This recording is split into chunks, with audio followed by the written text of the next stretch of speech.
मित्रों नमस्कार। मैं GSL पांडे आज DLED के सभी विद्यार्थियों के लिए टेट और CTET के लिए संज्ञा विषय लेकर आया हूँ। प्रायः विद्यार्थी संज्ञा की परिभाषा और 2-3 उदाहरण याद कर लेते हैं। यह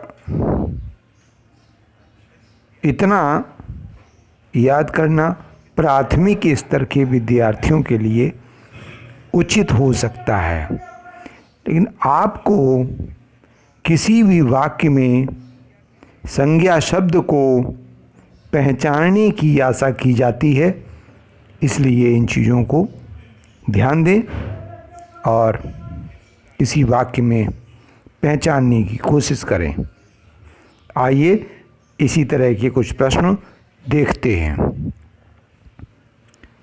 सबसे पहला प्रश्न, संज्ञा किसे कहते हैं?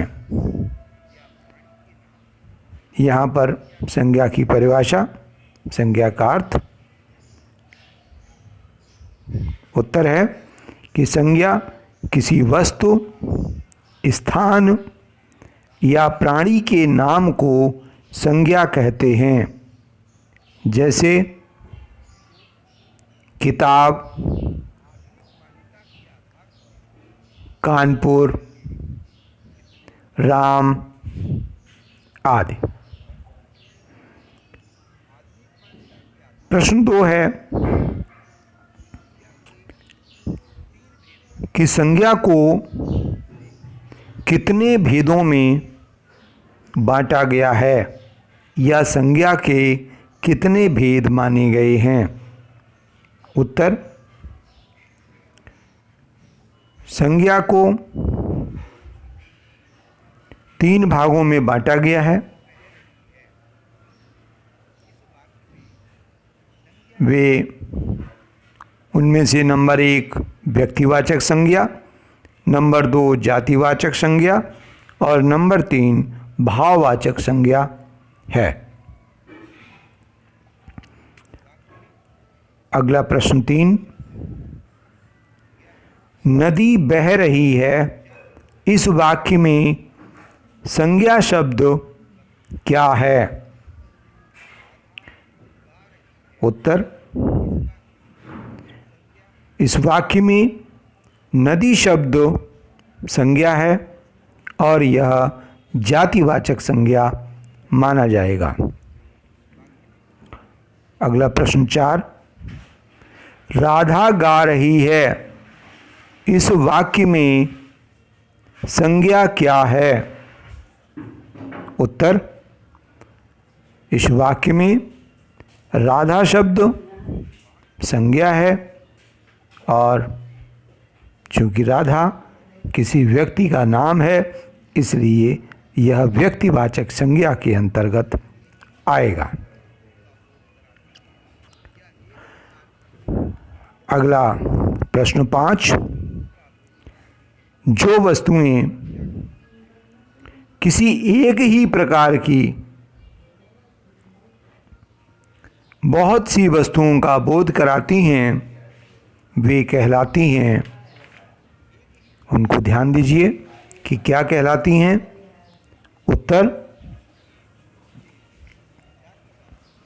क्योंकि वे सभी वस्तुएं एक सी होती हैं, एक जाति की होती हैं, इसलिए वे जातिवाचक संज्ञा के अंतर्गत रखी गई हैं। अगला प्रश्न 6, वाक्य है कि मानव रहते हैं, यहाँ मानव शब्द किस प्रकार की संज्ञा है? इसका उत्तर है कि यहाँ पर मानव शब्द जातिवाचक संज्ञा माना जाएगा कि संपूर्ण मानव जाति की ओर संकेत है। प्रश्न 7, लड़की गा रही है, इस वाक्य में लड़की शब्द किस प्रकार की संज्ञा है? उत्तर, लड़की सभी लड़कियों की जाति अर्थात स्त्रीलिंग की ओर इशारा कर रही है, इसलिए यह जातिवाचक संज्ञा मानी जाएगी। प्रश्न 8, जिस संज्ञा से गुण या दशा का बोध होता है वह किस प्रकार की संज्ञा कही जाती है? उत्तर, वह भाववाचक संज्ञा मानी जाती है। प्रश्न 9, मिठास शब्द में किस प्रकार की संज्ञा है?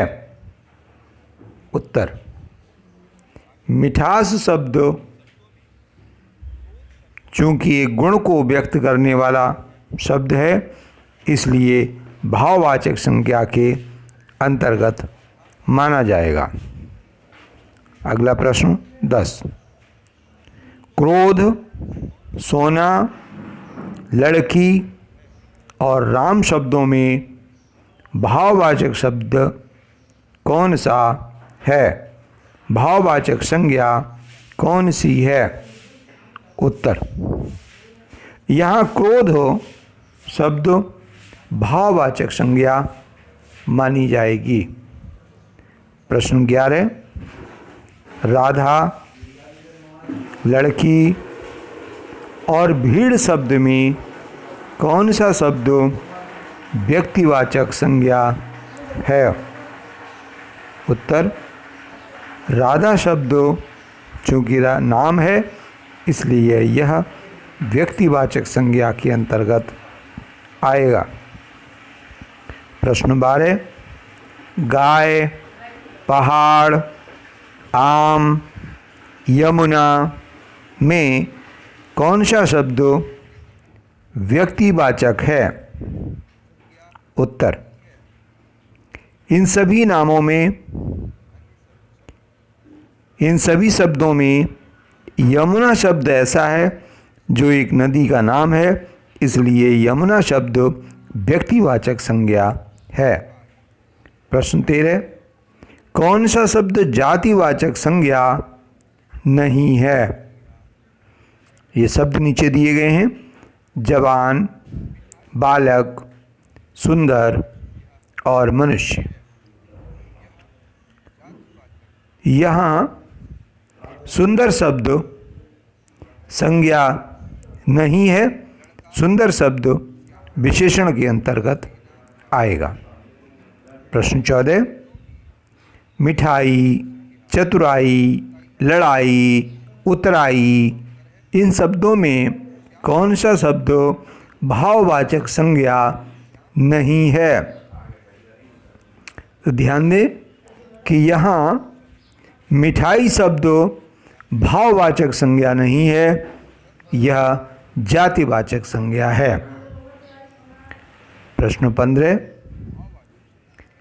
लड़का, श्याम, सेना, दुख शब्दों में व्यक्तिवाचक संज्ञा कौन सा शब्द है? उत्तर, श्याम शब्द व्यक्तिवाचक संज्ञा है। उत्तर 16, स्त्रीत्व शब्द में कौन सी संज्ञा है? ध्यान दें कि जिन शब्दों के अंत में त्वा प्रत्यय लगा होता है वहाँ पर भाववाचक संज्ञा मानी जाती है, जैसे स्त्रीत्व, सतीत्व, नारीत्व आदि। प्रश्न 17, लड़कापन, लड़काई, लड़कपन, लड़काईपन शब्दों में शुद्ध भाववाचक शब्द बताइए। इसका उत्तर है कि लड़कपन शुद्ध शब्द है और यह भाववाचक संज्ञा माना जाएगा। अगला प्रश्न, वह क्रोध करता है। वाक्य में संज्ञा शब्द